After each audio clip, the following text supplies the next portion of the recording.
Louvre Museoa Parisen eta Baionan Bona Eleren arteko lankidetza aste honetan Louvreko zuzendaria Baionan izan da, bertan 35 milioi euroko inbertsioa eginen dute eta lan luzen ondotik ateak berriz irekiko dituzte azaroan. Arratsalde on ikusentzuleok eta Euskaraldiaren 4. edizioa maiatzaren 15-tik 25-era iraganen da urten.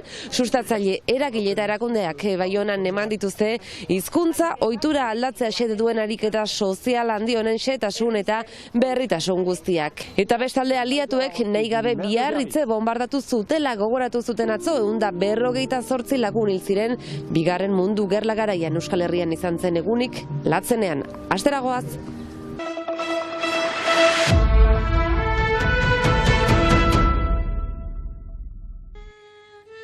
Elduden maiatzaren 8an 80 urte beteko dira munduko Bigarren Gerla bururatu zela Europan. Ipar Euskal Herrian nazien okupazioaz gain Miarritzen aliatuen bombardaketa jasan zuten ere 1954ko martxoaren 27a Euskal Herriak pairatu zuen egunik gogorrena izan zen. Sarraski anglo-amerikarra aliatuek naziek okupatzen zuten aireportua desegina izan zuten, baina akatsa izan zen eta nahi gabe eraso egin zioten hiriari toki askotan gertatu zen bezala. Biarritzeko bombardaketan orotara 158 lagun hil ziren, tartean 4 haur. 250 kolpatuak ere gogoan izan dituzte ostegun honetan ospatu den omenaldian. Les victimes innocentes de 39-45 qui ont été bombardées par erreur. Deus egin ez zuten biktimek ordaindu zuten akatsa Sarraskiaren erdian. Eskola bat zegoen, baina zorionez haur horiek ez zuten min hartu. Historia gogoratzearen garrantzia ohartarazi dute, Auzapezaren aitak berak ongi entzun zuen bombardaketa eta bere aitatxik solas egiten zuen egun hartan hil zen gizon batekin. Mi abuelo estaba trabajando y estaba conversando con un señor que murió algunos minutos después.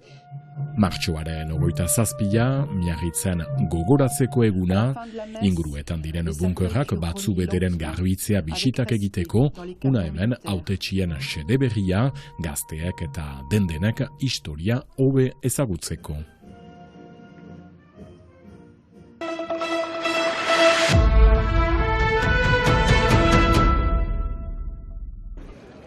Euskaraldiaren 4. edizioa maiatzaren 15-tik 25-era iraganen da urten. Sustatzaile eragile eta erakundeek Baionan eman dute hizkuntza ohitura galdatzea xede duen ariketa sozial handi honen xehetasun eta berritasun guztien berri. Udaberriaren garaia da aldaketa eta berrikuntza nagusiena eta iruditegia ere guztiz aldatu dugu. Aurten ere mezuei begira garrantzia ematen diogu ere, Euskaraldia ez bete behar bat ikustea. Euskaraldia ez da festa bat, baina baduela tokia ere ongi pasatzeko eta gozamenetik hartzeko. Eta hori ere mezu hau transmititzen diegu herri batzorde guztiei Euskaraldia presio gutirekin hartzeko eta gozamenerako tokia ere badela adieraziz. Eta norbere ohitura galdatzen hasteko 3 izen emate mota, beraz alde batetik norbanakoek Euskara ulertzen duten 16 urtetik gorako egitarrek badute aukera hau biz eta belarri pres bezala izena emateko euskaraldia.eus webgunean sartuz eta bertan den formularioa betez.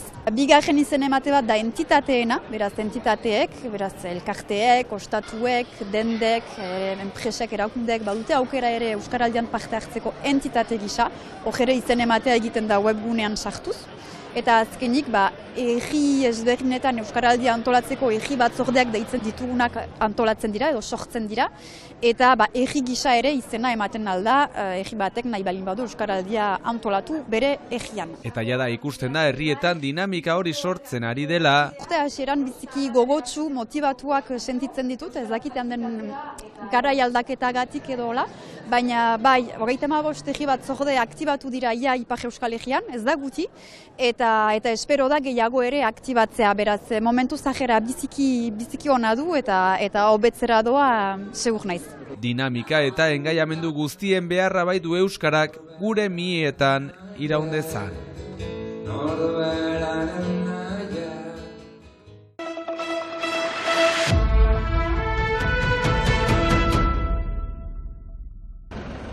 Louvre Museoa Parisen eta Bona Ele hemen Baionan eskuz-esku lankidetza sakonduko dute, 35 milioi euroko inbertsioa egiten dute hemen. Bona Ele Museoak azaroan irekiko ditu berriz bere ateak. C'est la grande réouverture, je pense, de cette année en matière de musée en France. Frantziako estatuan aurten eginen den museo irekitze garrantzitsuena izanen da, gainerat oihartzuna izanen du nazioarte mailan ere. Parisetik kanpo den biltegia handiena eta aberatsa denez, bi museoek harreman hertsia dute eta Louvreko 2000 eta 300 langileek aholku jarraikiak eman ditzakete hemen Lapurdin. De dire à tous les habitants de la collectivité basque que Louvre-Tipi bat dugu eskual herrien, et que ça me paraît très très important. Bartelemi Etxegoien Glama, 32 urteko amikustarra da, Bona Ele Museoaren buruzagi nagusia, eta proiektu biziki konkretuak dauzkadiadanik. Une grande exposition en 2028 consacrée à la figure de Francisco de Goya. 2028an 200 urte beteko diran Goya margolaria sortu zela eta karia hortarat erakusketa berezia proposatuko dute elkarlanean Louvre, Bordele eta Castreko erakustokiekin. Goyaren autoerretratua eman dezagun Baionan daukate. Ce qui s'est passé à Bilbao avec l'ouverture d'un musée certes d'art moderne avec le Guggenheim. Bilbon gertatu den berpiztea espero dute Lapurdin ere, arribitxia baita Leon Bonak erabaki zuen bere bildumak Baionan egon behar zuela, inbertsioa egitea beharrezkoa zen, obrak erakutsi behar direlako, hautetsiak sorte ikaragarriaz mintzo dira, publiko berria espero dute, eta gisa hontan jakinarazi dute ondoko urteetan, 3 izarretako 2 hotel berri sortuko direla Lapurdiko hiriburuan.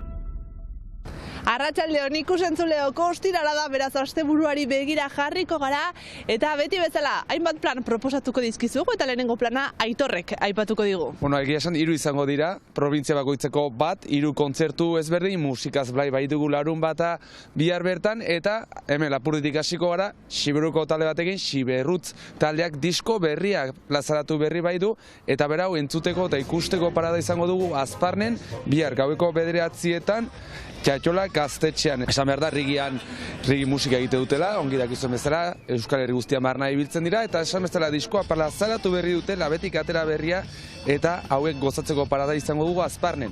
Xiberrut, Xiberotarra dira, eta baita ere Xiberun proposamen bat egingo dizuet, hau ere larun batean, Xabaltx, aski ezaguna, Mixu eta Maialen Errotabererekin 3 osatzen zuen garaian, zoritxarrez Mixu zendu zen, ordutik bakoitzak bere bidea hartu zuen, eta esan bezala, bihar arratsaldean Maulen, Xabaltzen musika bakarka gozatzeko parada izango dugu, eta azken bat ere bai, Baxenafarroan, 3 probintziak nolabait, osatzeko, Ortzaizen izango dugu, arratsaldeko 6:00 gura shows eta Samente izango bai ditugu bertan, Elizan, hau ordaindu izango da, 12 eurotan helduentzat, 6 eurotan, 12-16 artekoentzat, eta gu bezala gazte-gazteak direnentzat, 0-12 artekoentzat, doainik jurre. Oso ongi Aitor, mila esker, banik igandean iraganen den beste hitzordu bat aipatuko dizuet, eta izuzen aurtengo maskaradak igandean bukatzen direlako Altzain. Aurtengo maskaradak urtarrilaren 12an hasi ziren Lakarrin, Altzai Lakarriko gazteek antolatuta eta geroztik, igandero Xiberuko 12 herri bisitatu dituzte gazteek. Jakin bar da, 1988an eman zituztela maskaradak azken aldiz Altzai Lakarriko gazteek. Baina geroztik ez dira geldirik egon 2017an Joanikot pastorala eskaini zutelako. Ohikoa den bezala eguna barrikadekin hasiko da, goizeko 9 aldera, eta arratsaldeko 3etan maskaradak proposatuko dituzte herriko plazan. Eta gaurko saioa agurtzeko Xabaltzekin egingo dugu. Beti bezala gu igandean itzuliko gara astekariarekin. Bitartean, izan ongi!